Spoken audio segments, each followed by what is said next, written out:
His character, his heart, was an influence over all of the police, the whole department. New tonight, Jenks Police Sergeant Brian Crain will be laid to rest tomorrow, and tonight there's an outpouring of support from the community.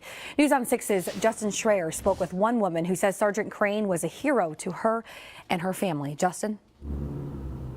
And Emily Smith says that she has had many run-ins with Sergeant Crain over the years, many of which are painful moments, but Smith says Sergeant Crain made those tough times better by just being by her side.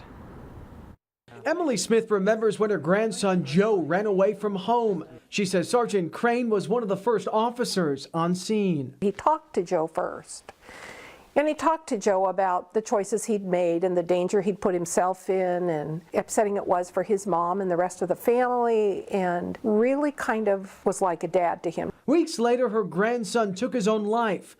Once again, Sergeant Crain was one of the first officers to arrive. You could feel his compassion without getting all upset or anything. He really set the tone. Smith says Crain held her close and comforted her. Smith, who was married to a police officer for more than 30 years, says she knows how difficult it can be for police to open up, but that was not an issue for Crain. Him being so personal and real as a person, not detached and cold, made getting through that day bearable in a very unbearable situation.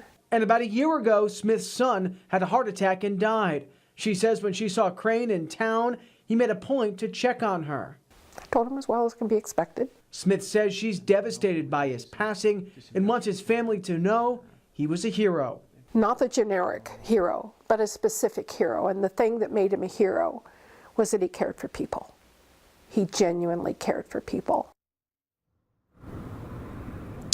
And Sergeant Crain died over the weekend. He suffered a heart attack. His funeral is tomorrow at the New Spring Family Church.